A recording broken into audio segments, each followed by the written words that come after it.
Happy Friday, Stu. Hello there, David. It's good to see you on this week where we celebrated men who served their country. Yep.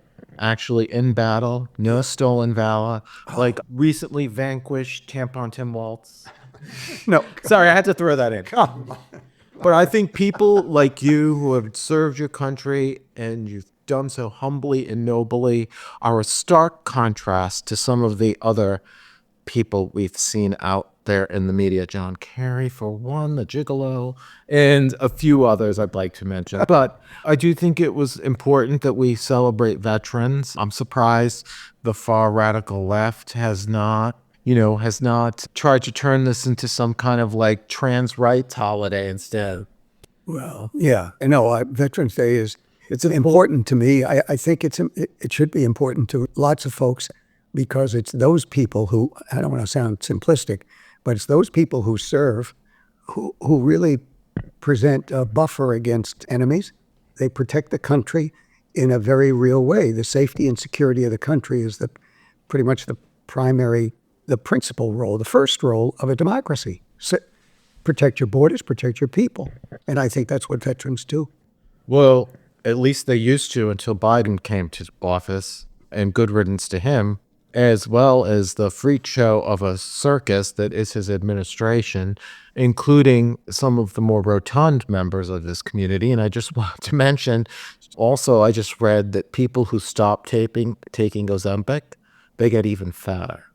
Oh, I've heard that before. And that should be of concern. But oh, by the way, on fat, there is another item that just came up, a new national study that found that 3/4 of the adult population in the United States is either overweight or obese.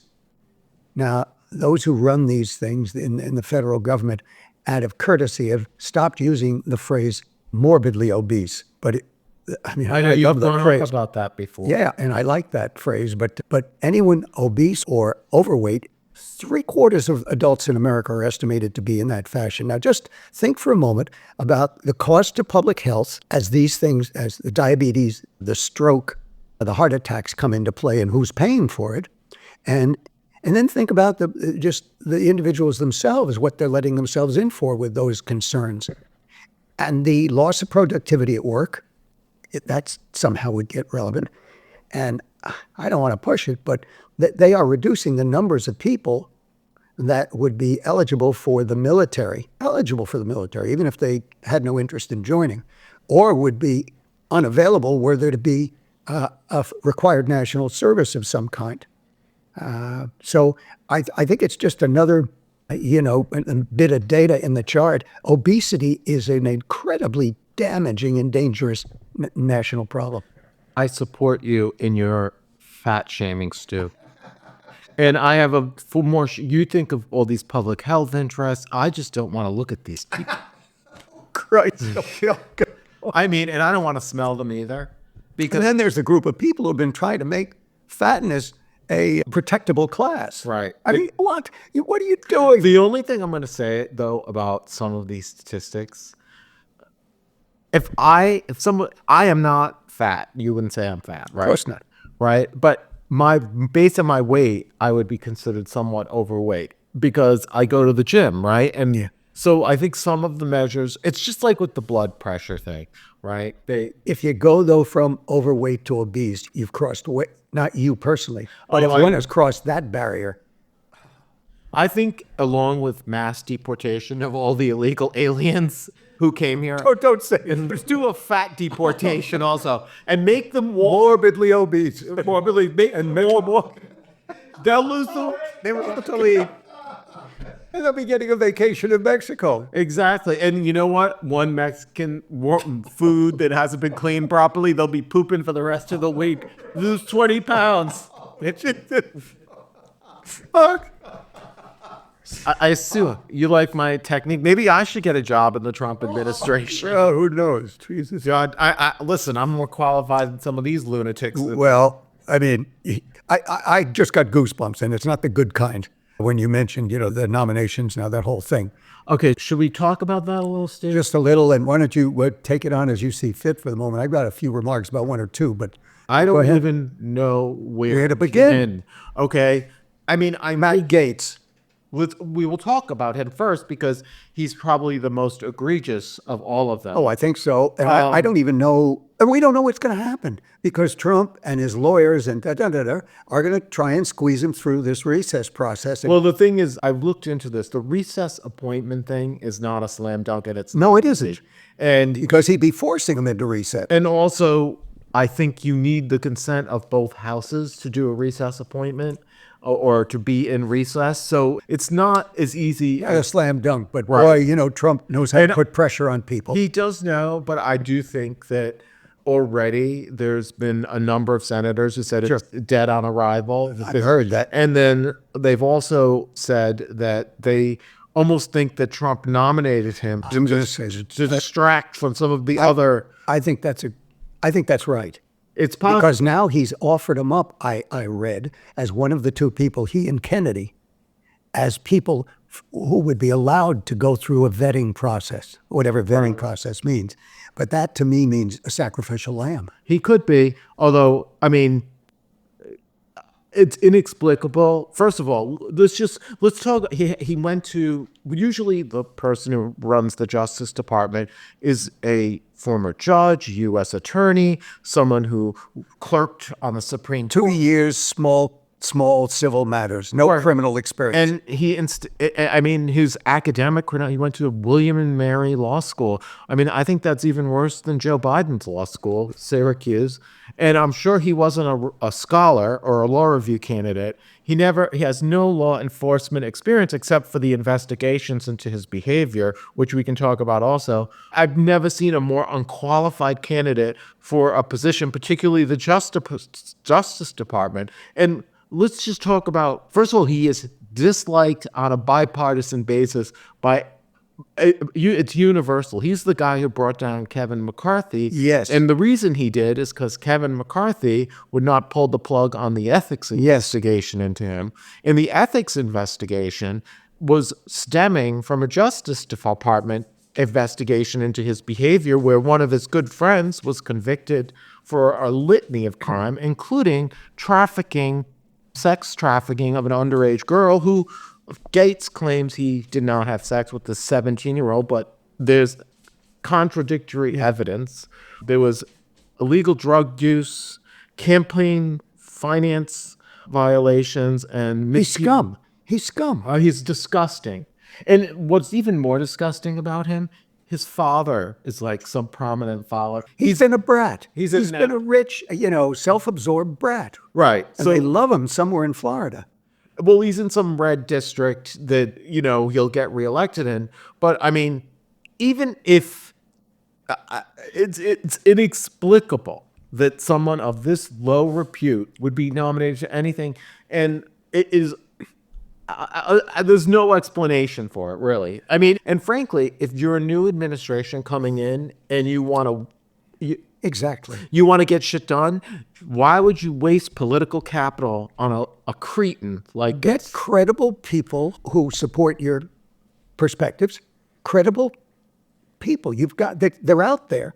And this is just mind-blowing.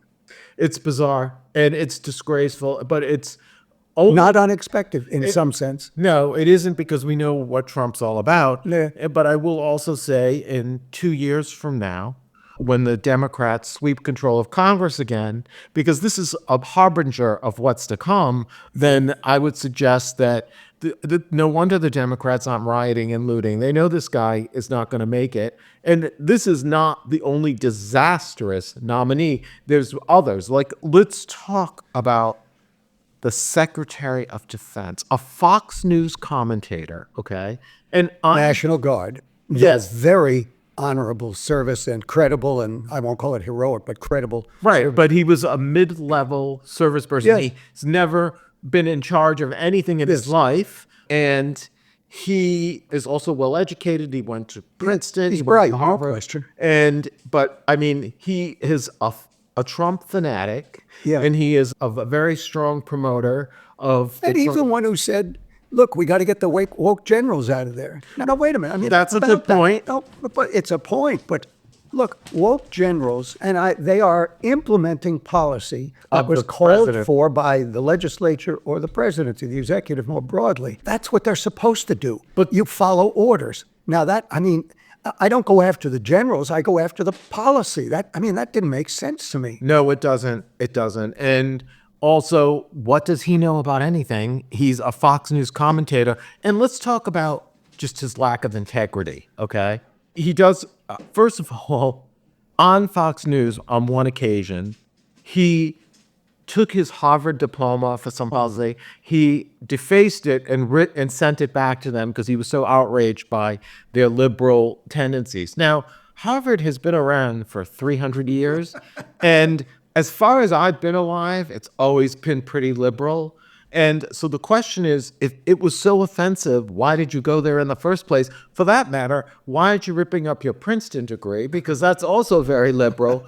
I mean, what kind of bizarre stunt is that? I mean, it's ridiculous. It's a TV personality kind of thing, don't you? Right, right. But it was just weird. And not only that, Stu, he's got all these Christian-oriented tattoos all over his body. I didn't watch.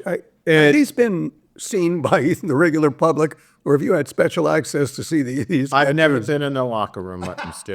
But they'd shown him shirtless on TV. Oh, I watch. Right, but he's tatted up. He's tatted up with Christian symbols. Yeah. Some of the left have said it's white supremacist, but they say that about everyone. Yeah. But at the same time, he cheated on his second wife with a producer on the show. Oh. And had a baby out of wedlock. Really?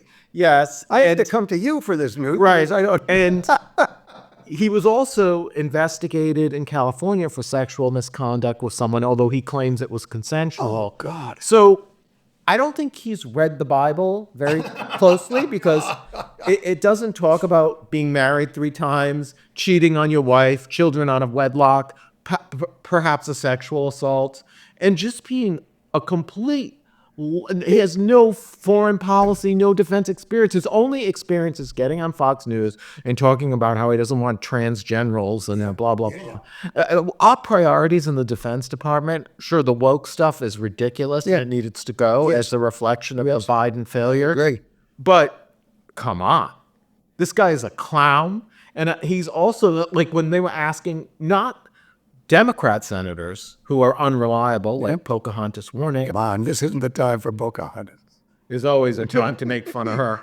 But there were serious Republican senators, and they're like, who is this? Who is this? One of them said the nomination dead on arrival, one of those senators. Maybe. I mean, I'm not sure if this nomination makes it either. It's more, I mean, he's less of a scumbag. He's not a scumbag, but he's certainly a questionable character. Yeah, don't you want, You want the people with the highest integrity in these positions. You do not want some Fox News junkie moron who's like on steroids and tatted up and talking about Jesus while he's screwing around behind his wife's back. I agree. I just want the best people that are most competent and of good character. Well, he's not one of them.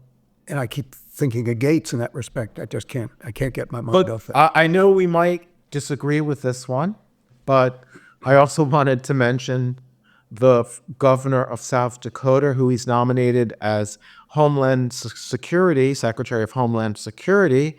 I mean, first of all, What background does she have? none. Yeah. And she claims she shut down the borders of South Dakota.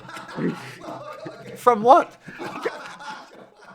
She also Two coyotes and 3 raccoons or whatever the hell is out there. She was also banned from Native American lands in South Dakota because she made offensive statements about how it was overrun with drug cartels. I guess from all the migrants that ran into South Dakota. And also This is their preferred path, going right through Oklahoma, the oil wells, and up towards South Dakota.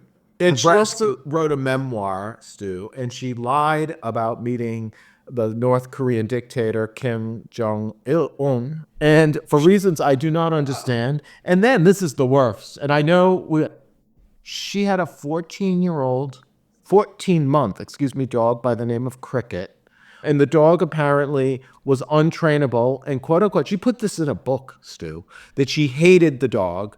So instead of when dogs are in different, you find there are ways to train dogs and you can hire a trainer. I had a friend who had a dog that was a little too aggressive and she had a trainer try to help the dog. Kristi Noem just shot the dog, killed it. I'm sorry, anyone who would shoot an animal like that is an animal. And she should have that same punishment inflicted on her. And I know you're going to, but let me think. If she had an autistic son, Stu, who had behavioral problems, would she also shoot the son? Because it sounds like it. This is someone with no humanity whatsoever. Ain't the same. Ain't the same. I disagree. Anyone who would kill an animal, in my opinion, is so beneath You contempt. don't believe in hunting permits? That's different. Okay, well, I'm just so you do see it. A family pet. I think she's just lacking in humanity and decency. She's I had no disgusting. knowledge of her other than what I've just heard.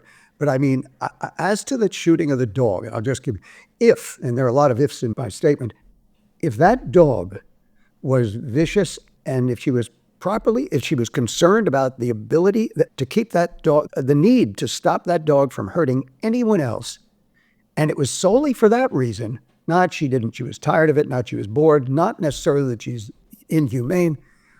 I can't get upset about that. If that was the case. This dog wasn't Cujo.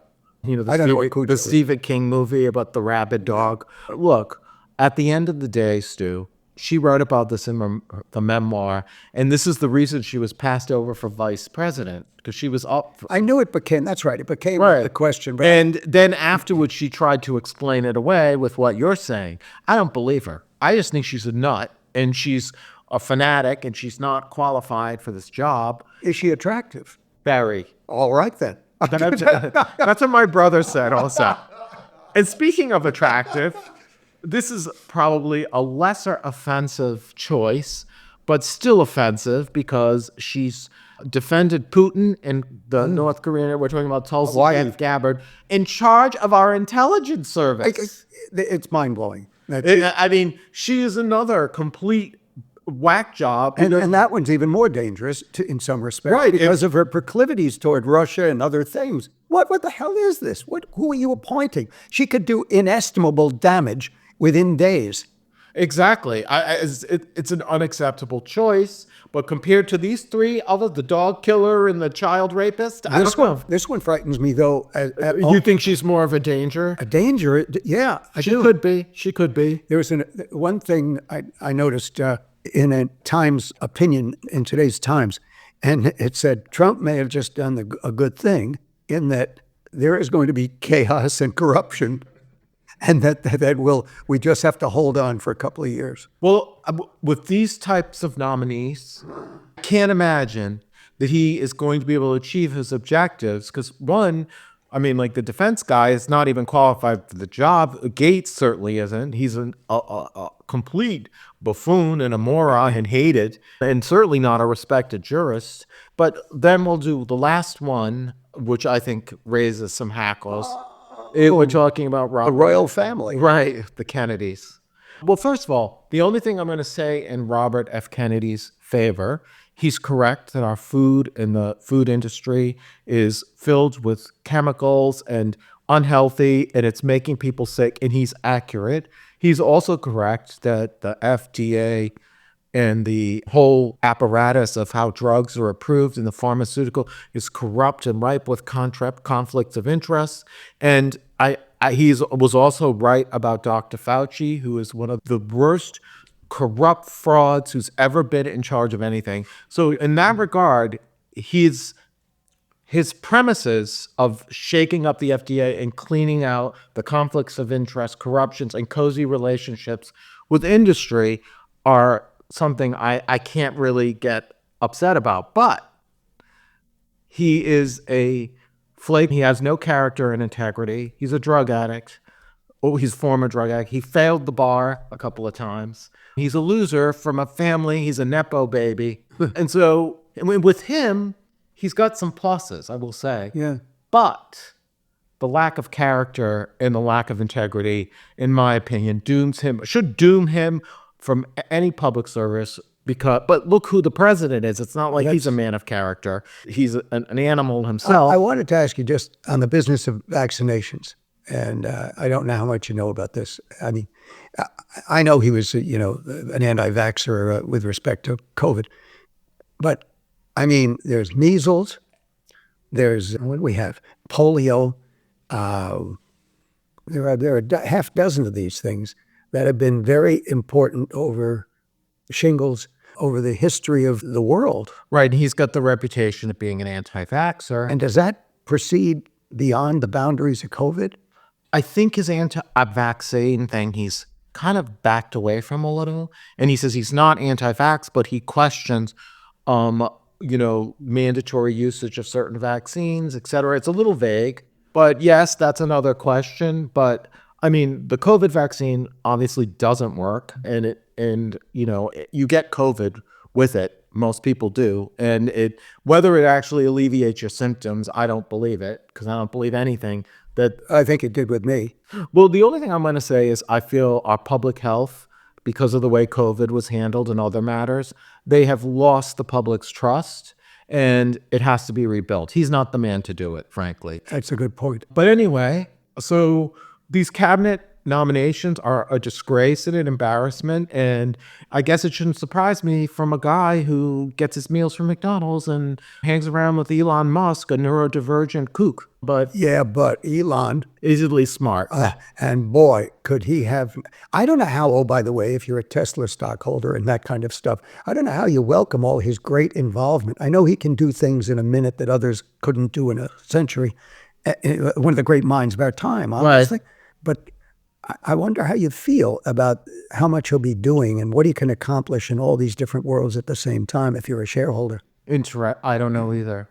But I guess he'll be cutting. But he keeps proving people wrong all the time. Yeah. I mean, I find him interesting. I don't think he's a particularly likable person, but I find him interesting. I mean, good God, when he put that returning shell of what do you call it? Not a missile, but a rocket into like just this little pocket.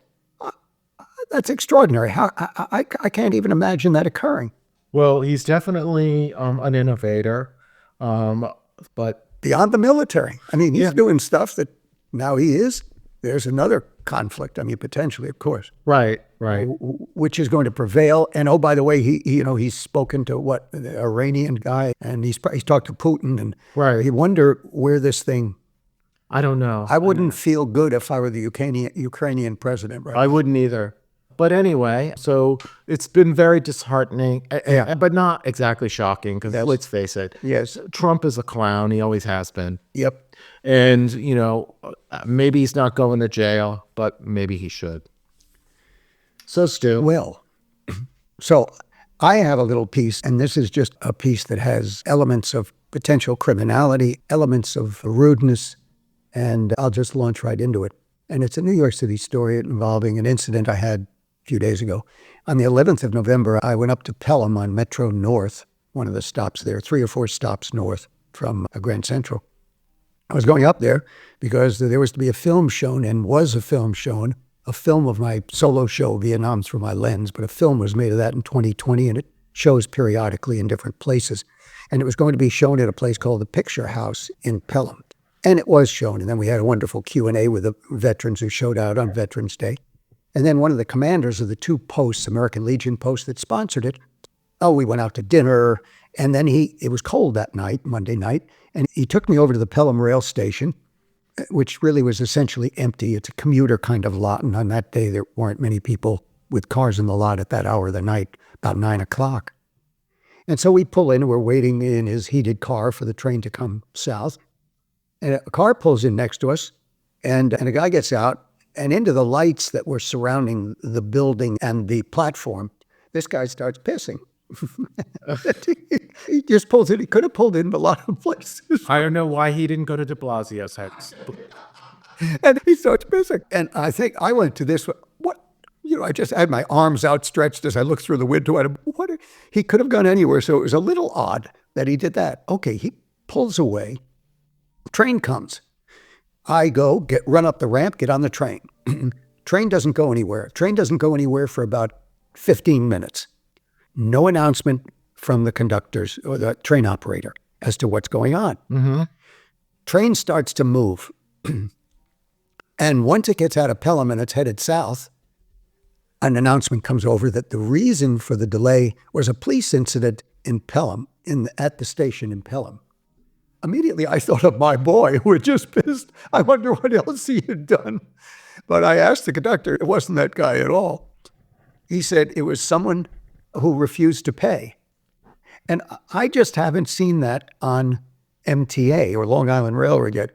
So I said, refused to pay. And he said, we're obligated, we MTA employees are obligated to get that scum off the train.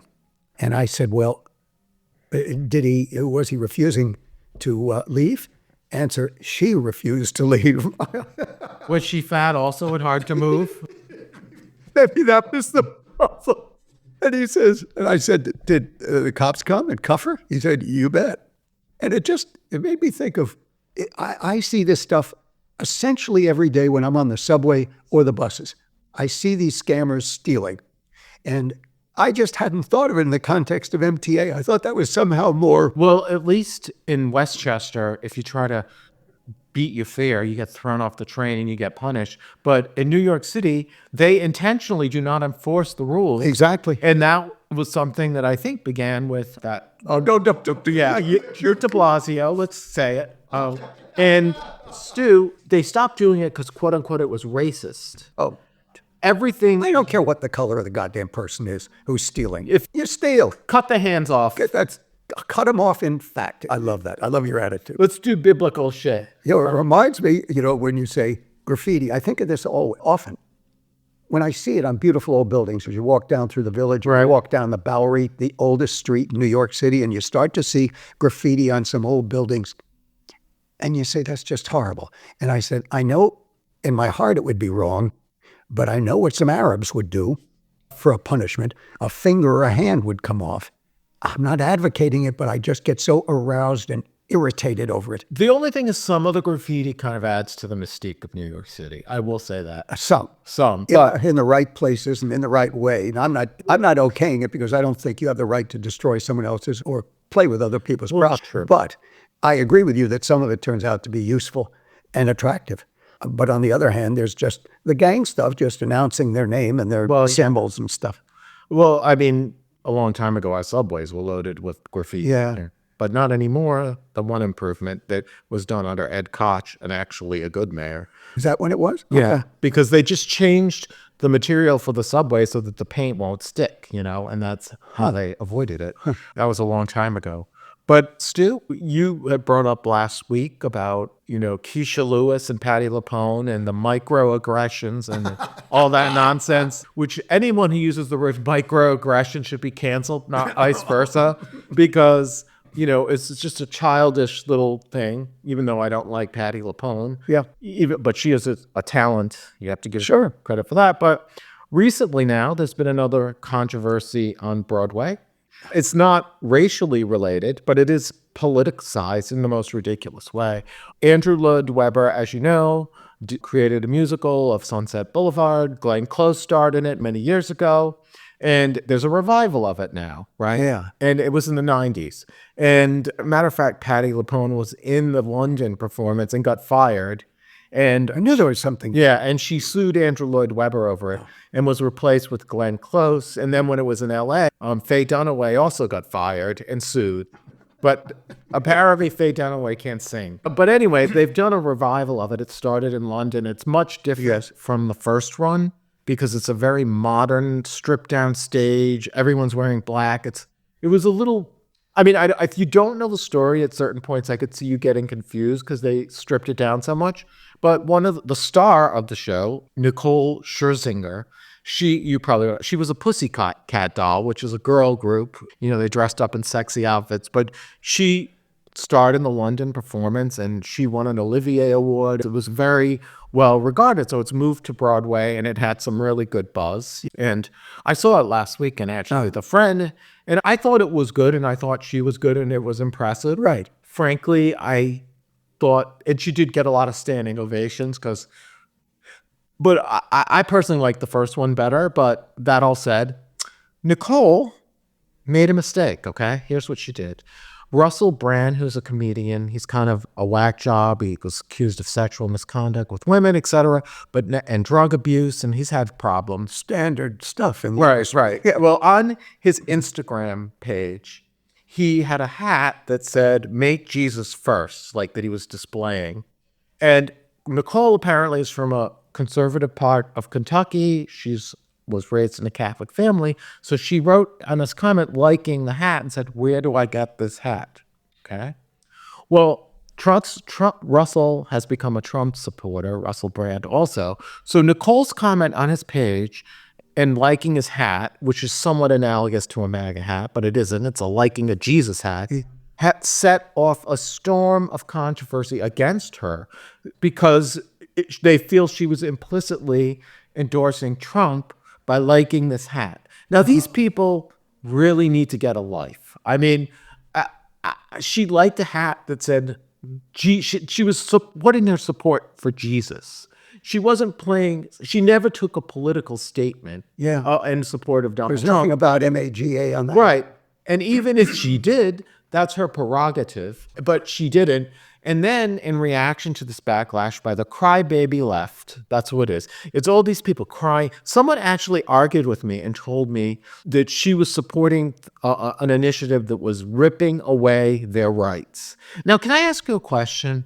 Can anyone really besides the Supreme Court decision in Roe v. Wade, which was overturned while Biden was president, not Trump, by the way, but by judges he appointed, right? And it's not a right in the Constitution anyway, and many have argued as such since the day Roe v. Wade was decided. The Democrats had 50 years to enshrine that right in the state laws. They never did. Fair enough. But bottom line is, what other rights did he get rid of gay marriage? No, he didn't even come close. What rights did he really take away?